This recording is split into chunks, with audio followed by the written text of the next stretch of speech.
Well, thank you very much indeed, Rohan. Let me welcome you here on behalf of the British Government. I'd particularly like to thank BT, Cisco and Siemens for their support for this event today. And as we just had that brief word from Rohan, let me also say how much, Rohan, we all owe to you, because we know that a lot of the thinking behind this has been led by Rohan. Rohan is the Prime Minister's Innovator in Residence at number 10. I don't know how we're going to manage without you, Rohan, but we're very grateful to you for everything you've done. As you heard already from David, this is part of our program of events with our responsibilities in the G8. And I'd like to begin very briefly by reporting to you the discussion we had 2 days ago when I chaired a meeting of G8 science ministers and heads of learned societies. And we began by horizon scanning, looking at that kind of classic list of global challenges, and you'll be familiar with climate change, energy pressures.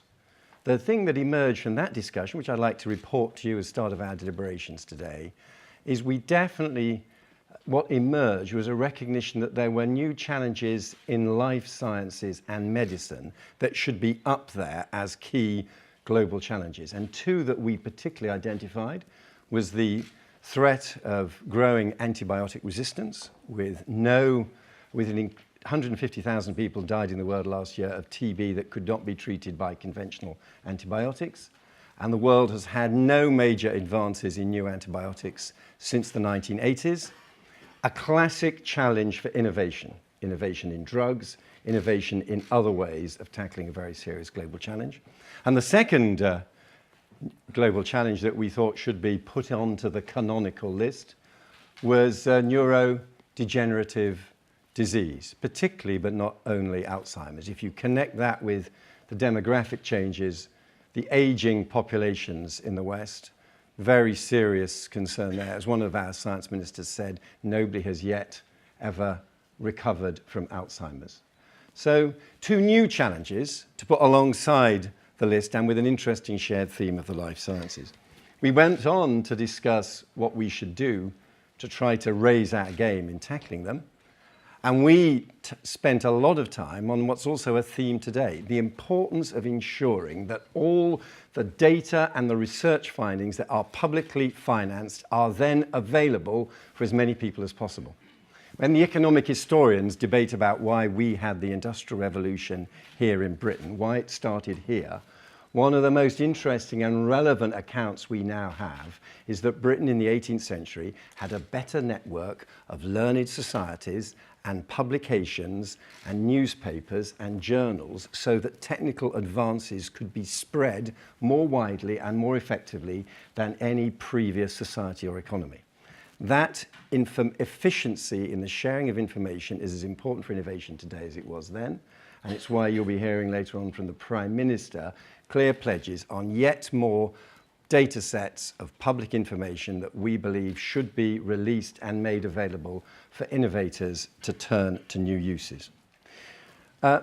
Innovation, of course, can't simply emerge like coming out of a sausage machine with ministers putting the money in one end and smart ideas coming out the other. Sometimes, especially in an age of austerity, constraint itself is one of the things that promotes innovation. When Rutherford's team was trying to split the atom, he famously at one point took them aside and said, "We have no more money, now we must think," which just occasionally might be what it feels like in a science lab somewhere in the Western world today. So it's not always a matter of money, and when I was talking to Professor Peter Higgs the other day about his brilliant ideas for the Higgs boson, we reflected on the paradox. He said, the idea came to me over a weekend and all I had was a pencil and a pad of paper.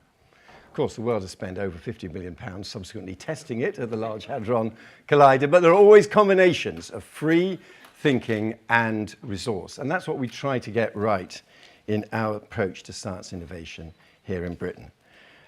As Rohan said, there are lots of different ways we're trying to promote innovation. You'll again be hearing from us today about the launch of a competition led by Martin Rees to design new prizes as rewards for innovation, and prizes that we want to link to those great global challenges we were discussing at the G8. After all, next year we'll be celebrating the 300th anniversary of the famous Longitude Prize. And as we're pretty much dead on the Greenwich Meridian here, it's right that we should be thinking of how in 300 years we celebrate that original great innovation prize. We're very proud of the initiatives we're taking, learning to some extent from German Fraunhofer institutes in creating a richer network of institutions between publicly funded research institutes and universities and the commercial world. Our catapult centres, led by the TSB, are already making a difference, building closer connections between our research community and business. And of course, in the World Economic Competitiveness Rankings, when it comes to quality of university business links in R&D, Britain already ranks second in the world, second only to Switzerland, but we want to raise our game even further. We've got a tax system that both aims at rewarding innovators and rewarding, of course, the intellectual property that people get through their patents. What I try to do as the science minister is fund a broad science base. And this is crucial. We are the medium-sized economy with the widest range of world-class science and research. We don't believe that any of the big, exciting innovations are going to come through looking at a problem through the prism of one single discipline on its own. We want to be a connected society and a connected research base where people from different disciplines work together. And probably the most important single connection is between all that work going on in the life sciences and the extraordinary advances in IT. And it is quite remarkable, isn't it, that as we discover, we just marked the 60th anniversary of the discovering of the structure of DNA. Incidentally, Watson and Crick were a zoologist and a physicist working together. Reminder of how cross-disciplinary these things can be. As we mark the 60th anniversary of the discovery of the structure of DNA, a great advance in the life sciences, we also look to the extraordinary advances in IT, and DNA very handily comes to us in digital form. So the future, as they say, is the linking of the wet biological sciences and dry IT. And that's why we are particularly focusing today with the launch of our information economy strategy on what we can do further there. We are committed to high-performance computing, but also the software to get the most value out of it.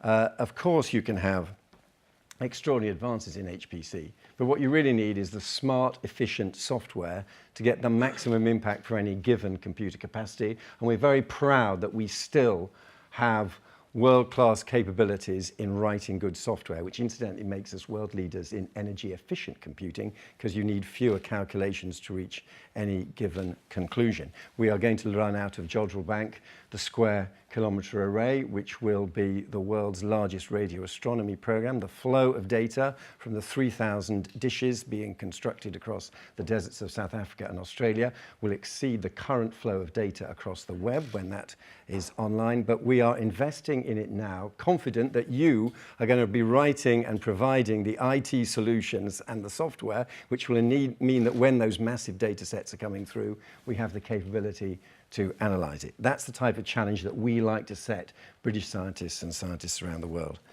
We are excited about the prospects for the Internet of Things, linking up not just people, but all the objects that surround us in day-to-day life, which is why we are investing in smart cities. Glasgow is going to be our leading experiment in connecting and linking up all the data that can be collected about the life of a city. It's why we're world leaders in smart metering, again, linking up and rising to the energy challenge with smart metering, and why we will be investing in G5 mobile telephony, where we see fantastic opportunities to invest in the capability that will make the Internet of Things possible. And of course, the Prime Minister has reminded us of that crucial challenge of linking those dry IT technologies and life sciences by also setting the challenge that 100,000 NHS patients should have their genome sequenced so that information can be used to tackle the big challenges of cancer. So there is a lot going on. We're proud of what we can do in Britain. We're very grateful to you for coming here to join this conference today, and I very much look forward to the excellent presentations that we've got on offer. Thank you very much indeed.